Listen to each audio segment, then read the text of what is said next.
आतंकियों में अगर नाम सबसे ज़्यादा अगर आपके जहन में किसी का याद आता है तो वो सबसे पहले आई एम श्योर आतंकी होगा हाफिज़ सईद। क्या आपको पता है कि अब आतंकी हाफिज़ सईद पर मुकदमा चलेगा? कैसे भारत के नए कानून से उसके ऊपर ये शिकंजा कसेगा, इस वीडियो में हम आपको वही बताएंगे। नमस्कार, आप देख रहे हैं न्यूज़ 18। मैं हूं आपके साथ श्रुति श्रीवास्तव। मुंबई पुलिस और गृह मंत्रालय ने 26 नवंबर 2008 के मुंबई आतंकी हमलों की साजिश रचने के आरोपी 6 पाकिस्तानी नागरिकों के खिलाफ उनकी गैर मौजूदगी में औपचारिक आपराधिक मुकदमा चलाने की कानूनी प्रक्रिया शुरू कर दी है। यह पहली बार है जब किसी बड़े अंतर्राष्ट्रीय आतंकी मामले में भारतीय नागरिक सुरक्षा संहिता यानी कि BNSS 2023 की धारा 356 के तहत ट्रायल इन एब्सेंटिया यानी आरोपी की गैर मौजूदगी में मुकदमा चलाने के प्रावधान का इस्तेमाल किया जा रहा है। BNSS ने 1 जुलाई 2024 से पुराने दंड प्रक्रिया संहिता यानी कि CRPC की जगह ली थी। इस कानूनी कार्रवाई के केंद्र में हाफिज़ सईद हैं, जो प्रतिबंधित आतंकी संगठन लश्कर-ए-तैयबा और उसके राजनीतिक संगठन जमात-उद-दावा का संस्थापक और प्रमुख है। हाफिज़ सईद के अलावा अभियोजन पक्ष लश्कर-ए-तैयबा के ऑपरेशन कमांडर जकी उर रहमान लखवी, मुख्य handler Sajid Mir, Karachi control room के मैनेजर अबू अल कामा, आसिम उर्फ अबू कहफा और पाकिस्तान सेना के पूर्व अधिकारी मेजर अब्दुल रहमान पाशा के खिलाफ भी कार्रवाई कर रहा है। ये प्रक्रिया तब औपचारिक रूप से शुरू हुई जब मुंबई पुलिस आयुक्त देवेन भारती ने विशेष लोक अभियोजक उज्ज्वल निकम को इस संबंध में आधिकारिक सूचना दी। उन्होंने अभियोजन पक्ष से अनुरोध किया कि नए आपराधिक कानून के प्रावधानों का इस्तेमाल किया जाए ताकि विदेशों में छिपे भगौड़े आरोपी न्यायिक प्रक्रिया को अनिश्चित काल तक बाधित न कर सके।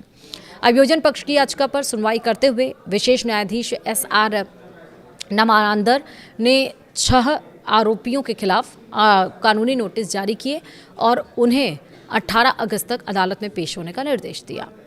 तय समय सीमा के भीतर उनके पेश नहीं होने के बाद अब अदालत सबूत दर्ज कर सकती है, गवाहों के बयान रिकॉर्ड कर सकती है और आरोपियों के खिलाफ अंतिम फैसला भी सुना सकती है। भारत में गैर मौजूदगी में मुकदमा कैसे चलता है? दरअसल पहले भारत में नियम यह था कि यदि कोई आरोपी अदालत में मौजूद नहीं तो उसके खिलाफ मुकदमा पूरा करके अंतिम फैसला नहीं सुनाया जा सकता था। यानी अदालत आरोपी की गैर मौजूदगी में उसे दोषी या बरी घोषित नहीं कर सकती थी। हालांकि एक सीमित अपवाद जरूर था। यदि कोई आरोपी फरार हो गया हो और उसके जल्द गिरफ्तार होने की संभावना ना हो तो अदालत गवाहों के बयान पहले से रिकॉर्ड कर सकती थी ताकि आरोपी के पकड़े जाने के बाद उन बयानों का इस्तेमाल किया जा सके। लेकिन अदालत केवल गवाहों के बयान सुरक्षित रख सकती थी।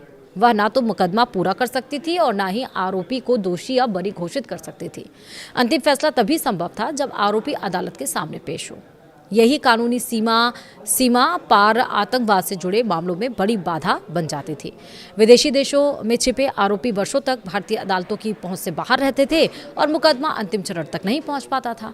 अब भारतीय नागरिक सुरक्षा संहिता BNS 2023 की धारा 356 लागू होने के बाद स्थिति बदल गई है। इस प्रावधान के तहत यदि कोई आरोपी जानबूझकर न्यायिक प्रक्रिया से बचता है और भारतीय एजेंसियों की पहुंच से बाहर रहता है तो अदालत उसकी गैर मौजूदगी में भी मुकदमा पूरा कर सकती है, साक्ष्य दर्ज कर सकती है और अंतिम फैसला भी सुना सकती है। सेक्शन 356 में कुछ कड़े कानूनी नियम शामिल किए गए, जैसे कि इंसेम्प्टिया यानी आरोपी की इन एब्सेंट आरोपी की गैर मौजूदगी में ट्रायल शुरू होने से पहले इन नियमों को पूरा करना जरूरी है। अपराध की गंभीरता भी डिसाइड हो गए, यानी कि यह प्रावधान सिर्फ गंभीर आपराधिक मामलों तक सीमित है जिनमें 10 साल या उससे ज्यादा की सजा, उम्र कैद या मौत की सजा का प्रावधान हो।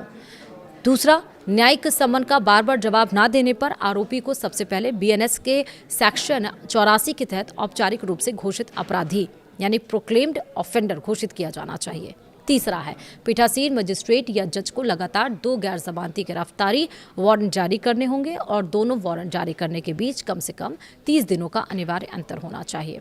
चौथा, कोर्ट की घोषणा को आरोपी के आखिरी ज्ञात पते वाले इलाके या अधिकार क्षेत्र में चलने वाले प्रमुख राष्ट्रीय दैनिक समाचार पत्रों में प्रकाशित किया जाना चाहिए। अंतर्राष्ट्रीय स्तर पर फरार लोगों के लिए गृह मंत्रालय के माध्यम से इंटरपोल सहित अंतर्राष्ट्रीय पुलिसिंग चैनलों को नोटिस भेजा जाना चाहिए।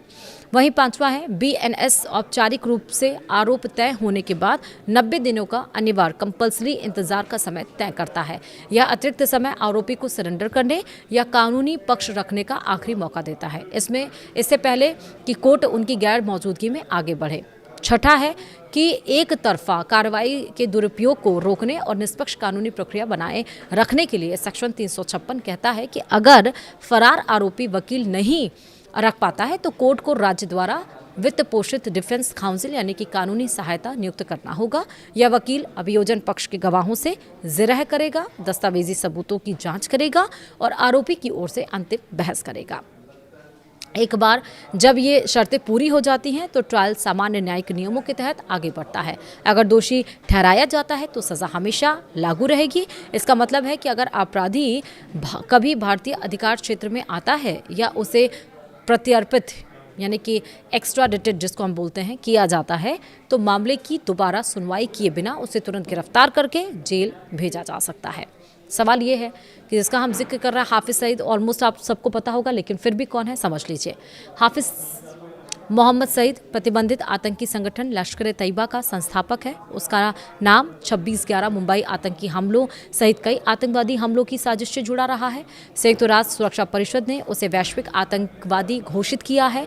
वहीं अमेरिकी विदेश विभाग ने भी उसे आतंकवादी घोषित किया है और रिवॉर्ड्स फॉर जस्टिस कार्यक्रम के तहत उसकी गिरफ्तारी और दोष सिद्धि में मदद करने वाली जानकारी के लिए 1 करोड़ अमेरिकी डॉलर यानी कि $10 मिलियन तक के इनाम की घोषणा की गई है।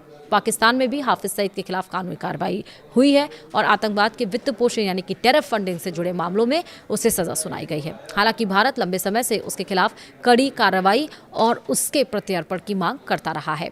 भारत का आरोप है कि हाफिज़ सईद 26/11 मुंबई आतंकी हमलों के मुख्य साजिशकर्ताओं में से एक है, जिनमें 166 लोगों की मौत हुई थी। भारत लगातार पाकिस्तान से उसे भारत को सौंपने की मांग करता रहा है ताकि उसके खिलाफ भारतीय अदालतों में मुकदमा चलाकर सजा दिलाई जा सके। वीडियो में इतना ही। नमस्कार।